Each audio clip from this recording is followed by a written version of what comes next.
नमस्कार दोस्तों, मैं हूं प्रकाश जायसवाल। आप देख रहे हैं प्रकाश ब्लॉग विजन। तो चलिए शुरू करते हैं आज का वीडियो।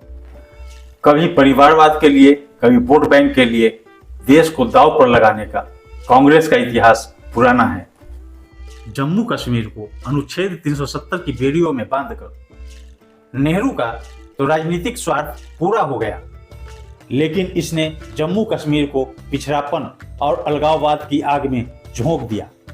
नेहरू के बाद कांग्रेस दशकों तक सत्ता में रही, लेकिन किसी ने भी जम्मू कश्मीर के विकास के बारे में नहीं सोचा।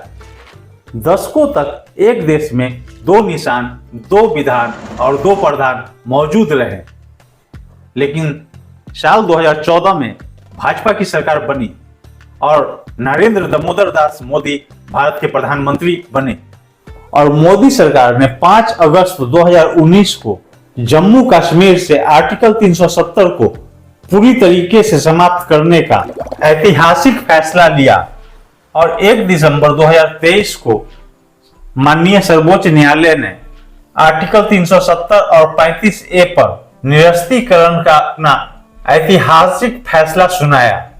जब से जम्मू कश्मीर में नेशनल कॉन्फ्रेंस की सरकार बनी, तब से विधानसभा में आर्टिकल 370 और 35A को लेकर सदन में हंगामा, हाथापाई और शोर शराबा देखने को मिल रहा है।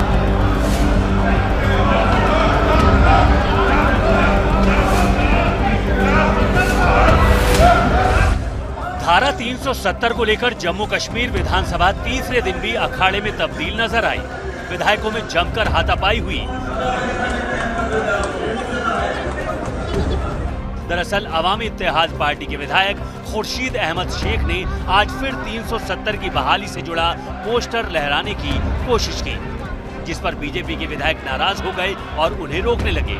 देखते ही देखते बात टोका टाकी से धक्का मुक्की में बदल गई। आइए समझते हैं आर्टिकल 370 और 35A क्या है और जम्मू कश्मीर के लोगों पर इसका क्या प्रभाव पड़ा है। आर्टिकल 370 के समय जम्मू कश्मीर के पास विशेष राज्य की दर्जा थी। 370 हटने के साथ ही जम्मू कश्मीर को विशेष राज्य की दर्जा समाप्त हो गई।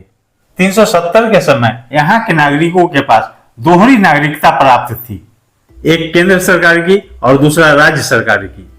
अब सभी राज्यों की तरह एक ही नागरिकता जम्मू कश्मीर में भी है।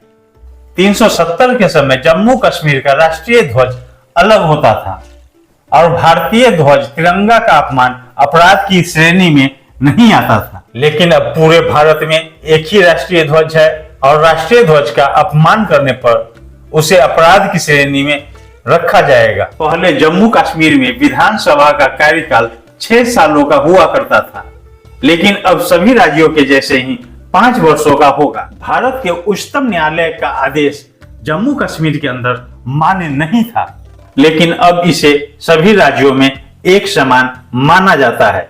जम्मू कश्मीर की महिला अगर भारत के किसी दूसरे राज्य के व्यक्ति के साथ विवाह कर ले तो उसकी नागरिकता रद्द कर दी जाती थी। इसके विपरीत कश्मीरी महिला अगर पाकिस्तानी व्यक्ति के साथ विवाह कर ले तो उसे भी जम्मू कश्मीर का नागरिकता प्राप्त हो जाता था। लेकिन आर्टिकल 370 हटने के बाद अब ऐसा कुछ भी नहीं है। धारा 370 की वजह से जम्मू कश्मीर में RTI, RTE, CAG लागू नहीं होती थी। भारत का कोई भी कानून जम्मू कश्मीर पर लागू नहीं होता था, लेकिन अब धारा 370 हटने की वजह से भारत के किसी भी राज्य के लोग जम्मू कश्मीर में जगह जमीन खरीद सकते हैं, वहां रह सकते हैं और अपना व्यापार भी शुरू कर सकते हैं। धारा 370 के वक्त भारत के किसी राज्य के लोग जम्मू कश्मीर में जमीन नहीं खरीद सकते थे। पाकिस्तानियों को भारत की नागरिकता आराम से मिल जाती थी। इसके लिए पाकिस्तानियों को सिर्फ कश्मीरी लड़की से विवाह करना पड़ता था। आर्टिकल 370 के वक्त कश्मीर के अल्पसंख्यक हिंदू और सिख को आरक्षण नहीं दिया जाता था, लेकिन अब भारत के और राज्यों की तरह आरक्षण मिल रहा है। भारतीय संविधान में धारा 360 के तहत देश में वित्तीय आपातकाल लगाने का प्रावधान है, जो कि जम्मू कश्मीर पर लागू नहीं होता था। धारा 370 के अनुसार भारत के संसद को जम्मू कश्मीर में केवल रक्षा, विदेश मामले और संचार के मामलों में कानून बनाने की शक्ति दी गई थी।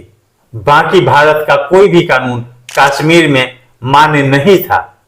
हमारे प्रधानमंत्री नरेंद्र मोदी जी ने साफ कर दिया है, एक देश, एक निशान, एक विधान और एक प्रावधान। चाहे जितनी जोर लगा लो, तुम्हारी 4 पुश्तें भी खत्म हो जाएगी, तब भी आर्टिकल 370 को हटाया नहीं जा सकता है।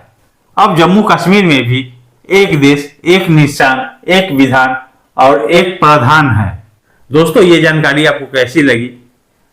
जानकारी अच्छी लगी हो तो लाइक, शेयर और चैनल को सब्सक्राइब करना न भूलें। मिलते हैं फिर से एक नए वीडियो में, तब तक के लिए जय हिंद।